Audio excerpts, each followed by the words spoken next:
Okay, Ron. So let's get to our coaches list. And these are all current coaches. And we actually, let me just say that we broke it down into 3 categories. We have who we believe is our top 10 coaches, who we think these coaches, they're not necessarily on the hot seat, but you kind of expect more before they move into the top tier, right? And then we have the bottom coaches, which, you know, I don't think that they're necessarily in the hot seat, but they're definitely under a TV, right? So, Ron, who's on your list? You want to go through all 30? Let's do our 30. Top 10 first. Actually, yeah, let's do our top 10. Yeah, and I think ours, for the most part, were the same as far as who's in our top 10. But I had Andy Reid 1. I had Kyle Shanahan 2. Tomlin 3. O'Connell 4. John Harbaugh at 5. Dan Campbell at 6. Matt LaFleur at 7. Jim Harbaugh, I don't know if you do have him in there. So I have him at 8. Raheem Morris, I put in at 9, and then Dan Quinn at 10. You put Raheem at 9? But he hasn't done anything. I think they're winning the division right now, aren't they? A bad division. Yeah, but they're still leading the division. And I'm looking at this as, this isn't so much about the team. It's when I did this, I was just thinking, who is the best coaches in the league? Regardless of team, right? So take the team out of it. Like, if you were to move these coaches around from different teams, put different rosters on them, who's able to get like the best out of all the players on their roster? I think these are the top 10 guys in the NFL. Yeah, that's the only one that I wouldn't have in say, because I feel like he was in Tampa Bay. They didn't do much. They got rid of him. Now he's in Atlanta, and the defense is not that good. So it's like, well, you're a defensive coordinator. So what gives? You not have the roster because Atlanta invested in that roster. I think they gave like highest paid cornerback or safety. I don't know. To me, I think I have him in my expected moments. So other than that, same guys that you mentioned, Andy Reid, Tomlin, I have him as number 2. Harbaugh 3. Kyle Shanahan at 4. I have Dan Quinn at 5. I have Jim Harbaugh 6. Dan Campbell. I never thought I'd say that, but I have Dan Campbell on my list. Matt LaFleur, Sean Payton, and Kevin O'Connell. So yeah, if I was... Sean was the guy that you have in. And where did I have him? I had a number 14. Listen, I think he's a great coach, but I can't give him a pass for it not working out with Russell Wilson the last 2 years. For that monumental failure the last couple seasons. And I don't know if he clashed with Wilson and he was just trying to sabotage him or what the case might be. But he's not going to get a pass from me for that at all. So you have personal reason? No, I just don't think. I think he's a good coach, but he's a good coach that happened to have had Drew Brees as his quarterback, and that worked out well. But then he had Russell Wilson, another Hall of Famer. That was a monumental failure. So I don't know if it's... Listen, Wilson had 2 good games with Steelers. Let's not forget the fact that he had Hackett as a coach, got away with murder, had his own office at the Denver Broncos facility. So basically, if you wanted to see Russell Wilson, you had to make a schedule. You could just walk in and do whatever you want. I don't believe that. Stop that nonsense. Then he had Sean Payton. Yes. Sean Payton was like, no, you don't get to do whatever you want. So you believe that foolishness? No, I read about it. Why? It's not secondhand. Because you read about it, that means it's true. It's on paper. A journalist put it down. Man, listen. the sabotage, sabotage. No, the media, the national. Let's media see how far he gets with the Steelers. Let's see how good he is with the Steelers. Atrocious. Again, the Steelers haven't played anyone yet. Let's see. I'm not saying he's completely back to. Okay, then let's not just give him a back pass. To Sean Payton, right?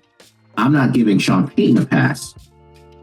Russell Wilson is a Hall of Famer, whether you like it or not, right? I'm not taking that title away. I'm just saying why did it both work? Sean Payton and Russell Wilson are Hall of Famers. Mm-hmm. It didn't work out. Okay, well, I'm sorry. That leaves me questioning: are you really in the top 10 coaches? Well, read about it. Maybe you should read about it. So you happen to have Breeze. Before you come up with conclusion on your own, read about how it was with Sean Payton and Russell Wilson when he was there. But check your sources and read more than one material, because if you believe Sean Payton over Russell Wilson, then maybe you need to check what you're reading. Because there's nothing I've seen from just a Denver Times. What do you mean? It's just a local newspaper. Local newspapers are going to tell you how it is. Sean Payton, even in his time for, when he was on the Saints, to have me have any trust for him whatsoever. That dude is a fraud. So it's personal, but it's not personal. You just said it's personal. He's a fraud. He's just a fraud. That's just my opinion. I'm not saying he's a terrible coach. I don't think he's I think he's a very smart coach. I just don't think he gets the best out of all of his players. I think he happened to benefit from Drew Brees being a first ballot Hall of Fame quarterback. And, he got the best out of him. He rode that wave. And, it's not to say he doesn't deserve opportunities to coach, but I just question how good of a coach he really is. Well, you would rather take Raheem Morris than Sean Payton. So absolutely. I don't know your judgment on that. So who made your second tier list of coaches? I got McDermott, and I question where to put him too, right? He's another coach who has had a lot of success, but never he hasn't gotten over the hump yet. So I question if he should be as high as 11, but I put him there. I put Gannon 12, D'Amico Ryans at 13, McVay at 14. I put Sean Payton at 15, Mike McDonald 16, Mike McDaniel at 17, Todd Bowles at 18, and then Zach Taylor, who I'm losing a lot of confidence in, at number 19. Yeah, I mean, I basically have the same guys as you, although I do have Raheem Morris because I still want him to show more than just winning. Sean McDermott, I mean, he's never made it to a Super Bowl. When you talk about riding someone's coattails, he's definitely riding Josh Allen. So he'll get as far as Josh Allen takes him. Mm-hmm. Same thing with Zach Taylor. He's riding Joe Burrows. Is he a good coach? I guess when he finally decides to play in the midseason, but just the fact that he's a slow starter hurts him. And then, have Kevin Stefanski because he won Coach of the Year back to back. I don't know what's going on this season with him.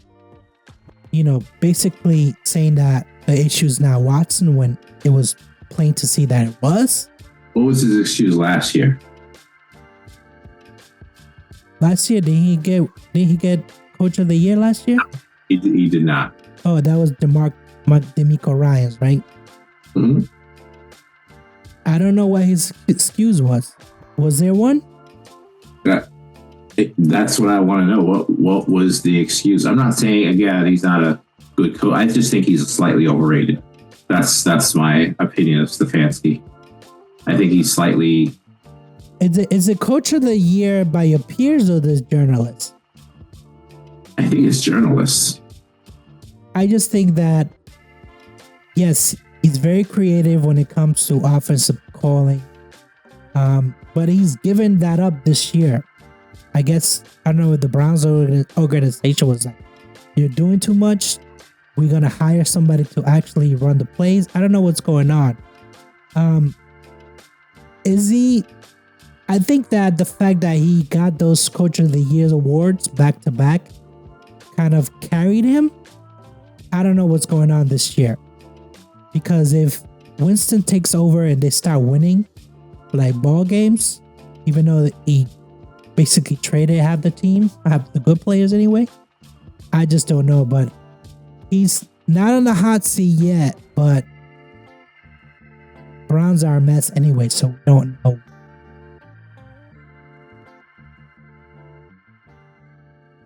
Todd Bowles, Nick Sirianni, who very easily could be in the hot seat, but he's winning games, so we're not gonna do that. Sean Payton, what? He's on the list twice. Mike McDonald, who we thought that he would be a better player, a better coach, first year coach. It's not there yet. And then I have Raheem Morris. So, kind of like your list, I'm gonna put Mike McDaniel over Sean. Only because you have him already, so someone else is missing. You have him down below. I have yeah. So I'll fix it up who it is while you go over the bottom tier. Yeah, so bottom tier: Dennis Allen, Nick Sirianni, Brian Daboll, Kevin Stefanski, Sean Stachem, Antonio Pierce, Dave Canales, Doug Peterson, Mike McCarthy, Gerard Mayo, Brian Callahan, and Jeff Ulbrich. Yeah, I don't. If any of these coaches in the hot seat.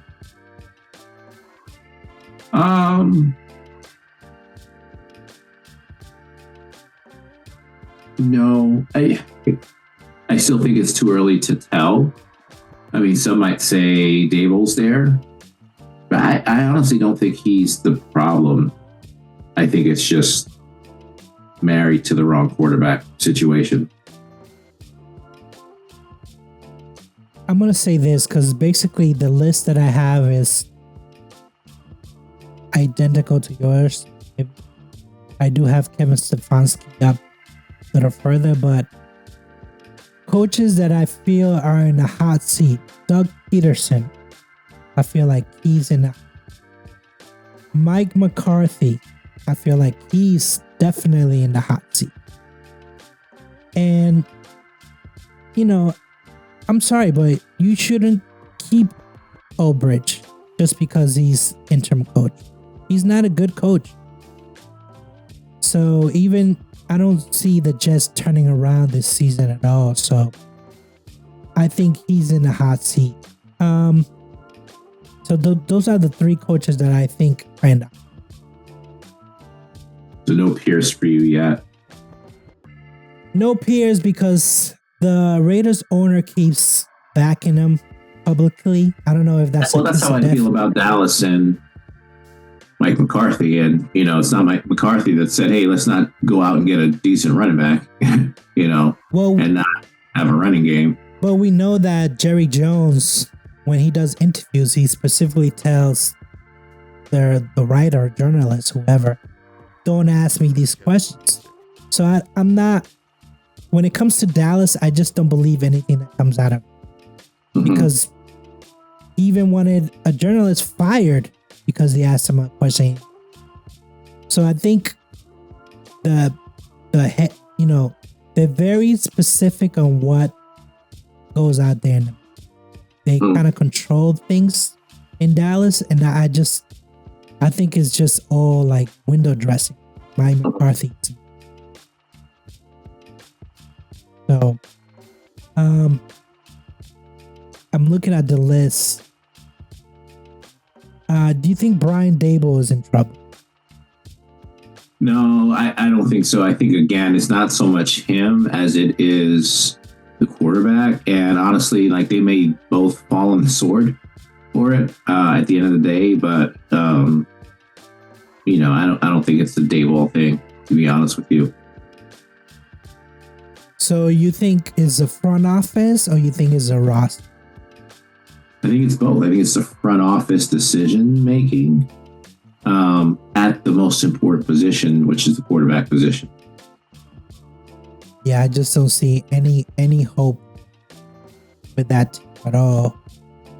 But they have he was calling pretty good plays until that weird 2-point conversion.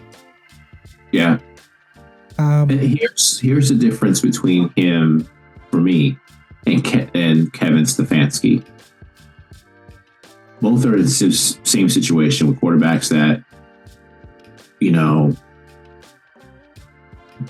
aren't it, right? They're tied down to, but aren't the guys.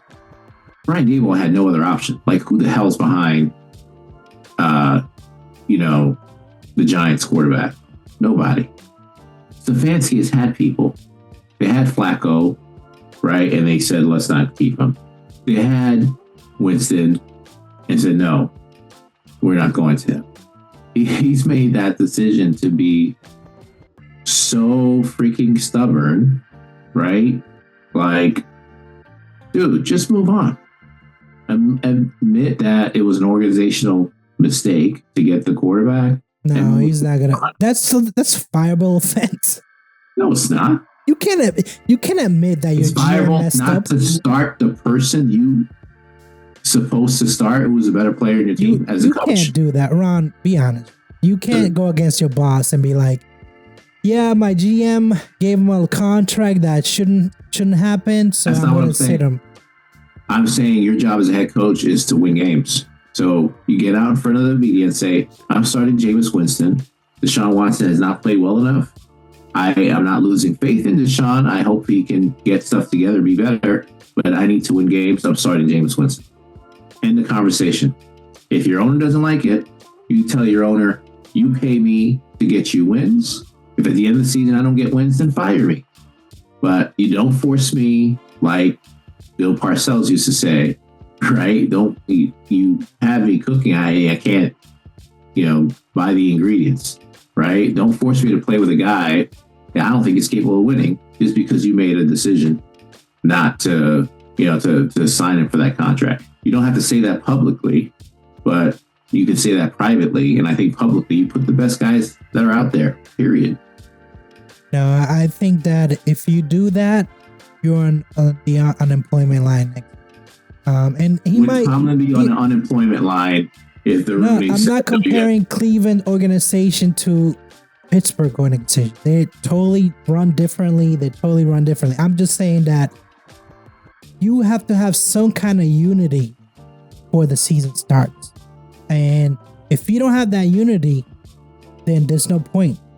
I feel like if you're gonna fire Stefanski, then you got to fire the GM. You got to fire everyone who had a say. Yeah, I'm not saying he should be on the hot seat. I'm just saying, like, the way, and maybe it's not all on him, it's the front office or whatever, but the way they've handled the quarterback situation the last 2 years, I can't put you in the top 10, top 20. I think that's been one of the biggest failures in the NFL, period, over the last, 2-3 years. One of the biggest mismanagement of your roster. It was so obvious that Flacco was better that you had to cut him. That's terrible. I think the Jets took that man. Maybe, yeah. It's no maybe. It is the Jets. Yeah. It is the Jets. They fired their head coach. They got Davante Adams when what was the point of getting Davante Adams when you're not that good? And they got rid of Hackett with another offensive coordinator who basically has no kind of experience. Yeah. So, yeah. But I do agree that the last 2 or 3 years has been the Browns, but the Jets take the cake, which is good because the Browns are winning. Watson is not in the picture, and I think you will forget until he comes back. Mm-hmm.